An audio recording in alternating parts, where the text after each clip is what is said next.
Welcome to Thriller and today the final episode of Slumdog Escape, a story by myself, Luke Richardson, and Stephen Moore. If you haven't seen episode 1 and 2, please go back and watch them, or this won't make any sense on its own. If you've seen 1 and 2, then let's get straight into it.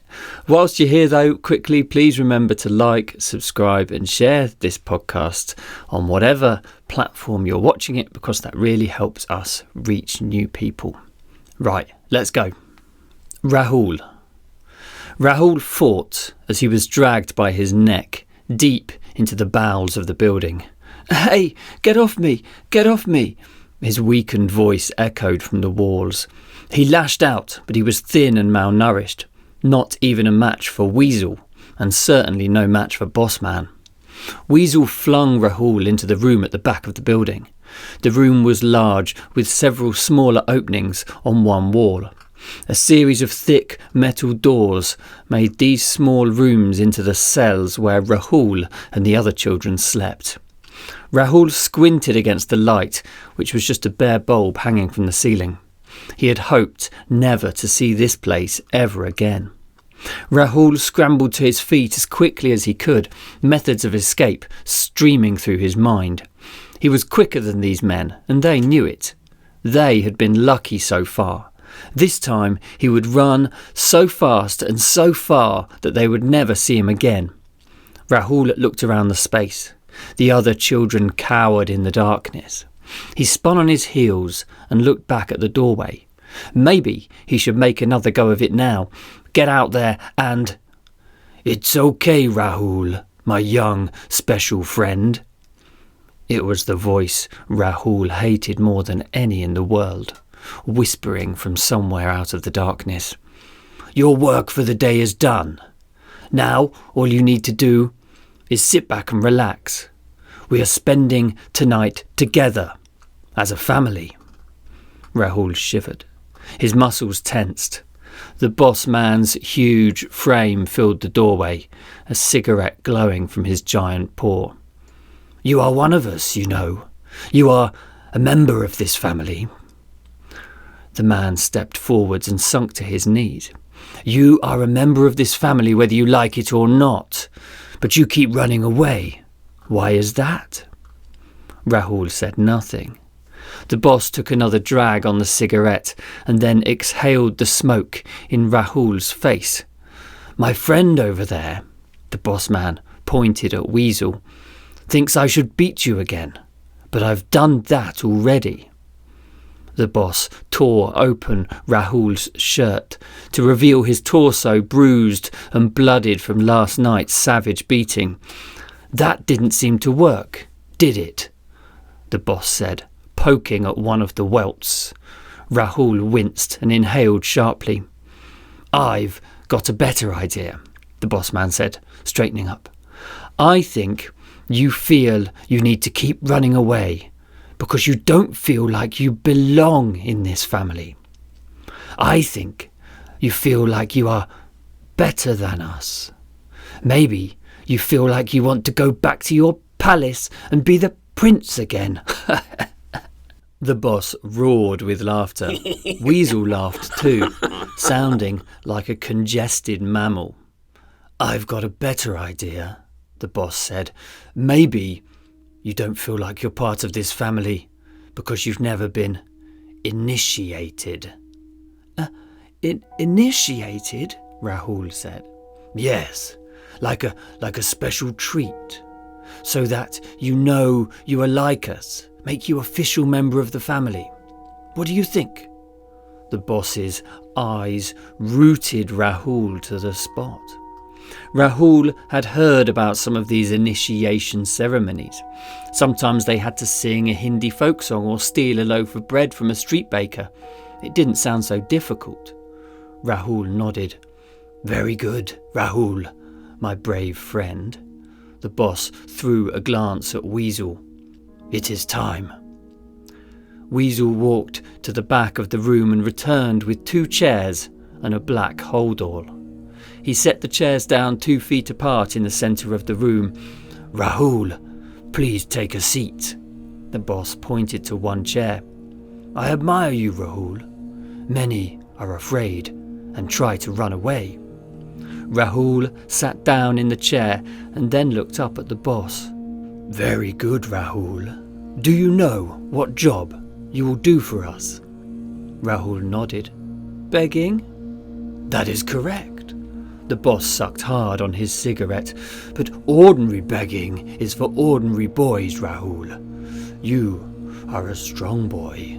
You will be a special beggar." Rahul gulped back the lump in his throat. "You will make me so proud, Rahul. Now lift your leg up and place it on that chair." Uncertainty flashed across Rahul's face. He blinked it away and raised his leg. The other children watched in shocked silence from the shadows. "Good boy. Now close your eyes and think of your favourite food. Can you do that for me, Rahul?" Rahul didn't really know what his favourite food was. All he could remember was life on the streets. He'd eaten warm bread a couple of times and once found a packet of potato chips. He supposed they were as good as anything. He closed his eyes and rested his head on the back of the chair. "That's good, Rahul. Very good." The boss shot Weasel another glance. Weasel stepped forward and took something from his pocket. "Keep thinking of that food, Rahul," the boss repeated. Rahul nodded. "Very good, my boy, very good. Now, keep your eyes closed and think of that food. I know you must be hungry. Are you hungry, Rahul?" Rahul was starving. He'd last eaten 12 hours ago, half a dirty apple he'd found on the ground. His stomach trembled. "How about chicken?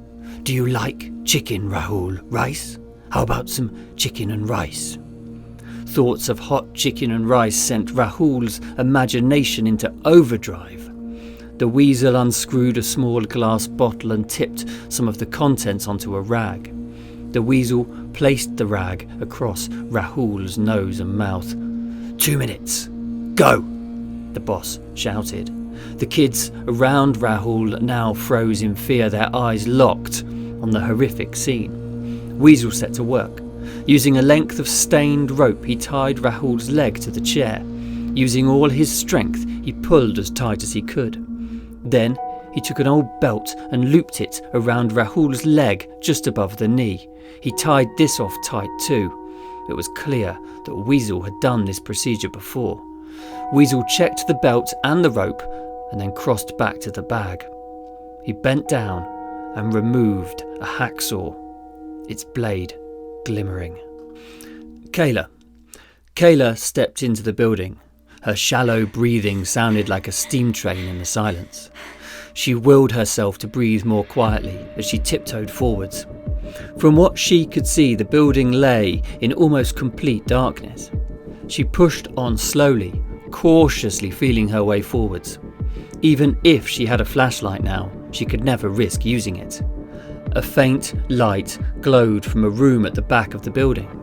Someone or something moved back there.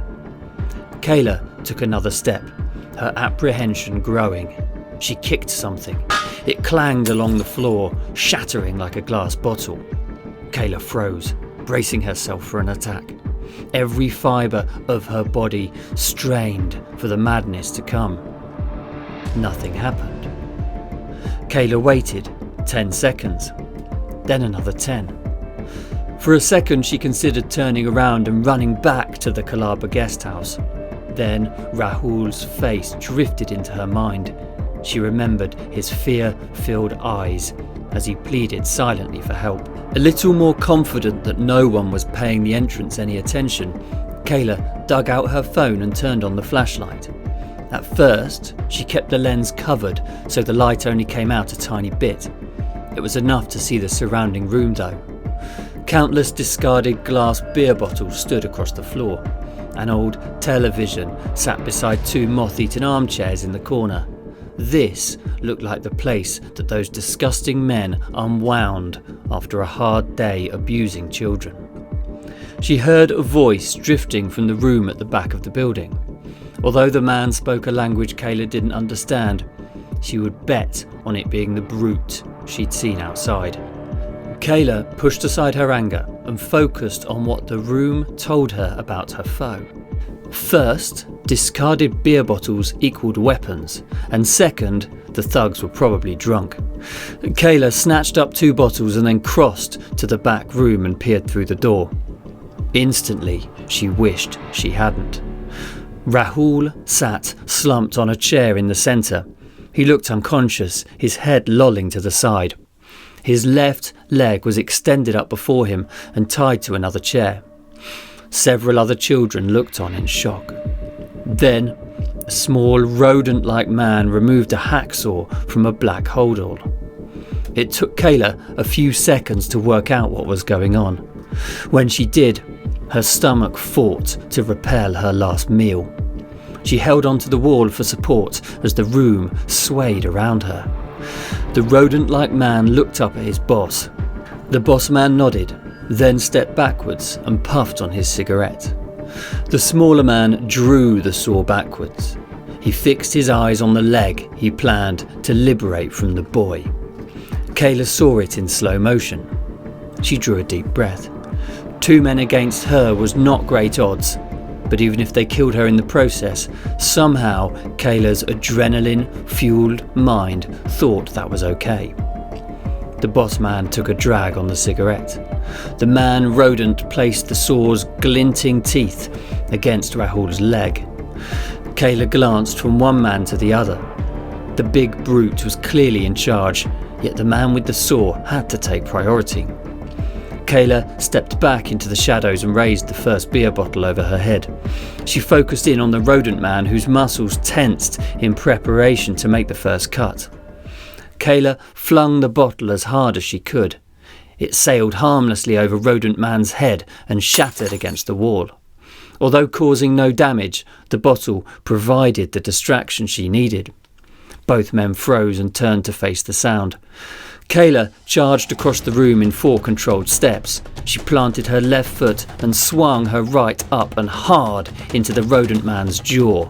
Still facing the shattered bottle on the wall behind, he didn't even see her coming. Kayla followed the strike with a pair of elbow strikes to the top of his skull. The man's eyes clouded over. He crumpled to the floor, out cold. The saw clanged down beside him. Kayla spun around to face the boss. Several stunned children looked back at her. The boss man had disappeared. "You coward!" Kayla shouted. "Untie him, quickly!" She pointed at the boy, making her meaning clear even if the children didn't understand the words. 2 of the older children rushed across to help.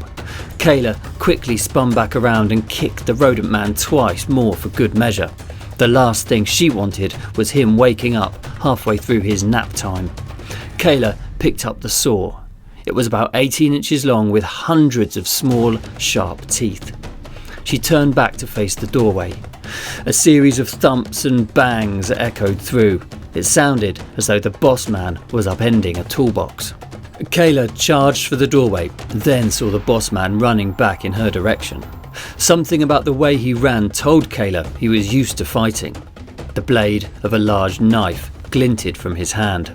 Kayla pulled in close to the wall beside the door. Solutions spun through her mind. Holding the saw tightly, she sunk into a crouch.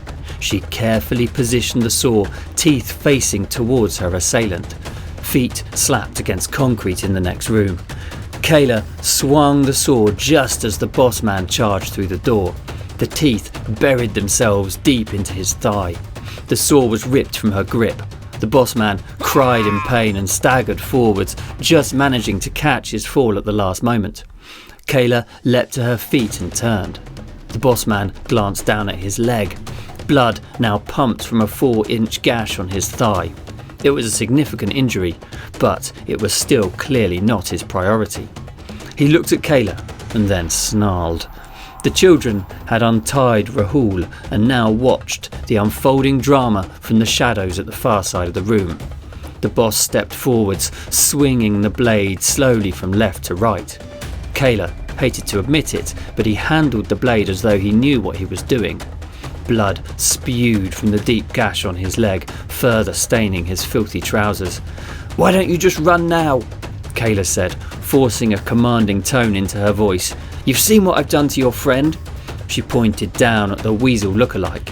The boss didn't reply. Kayla shuffled to the side, expanding her options, and then sunk into her fighting stance. The boss growled like a caged beast and then dashed forwards.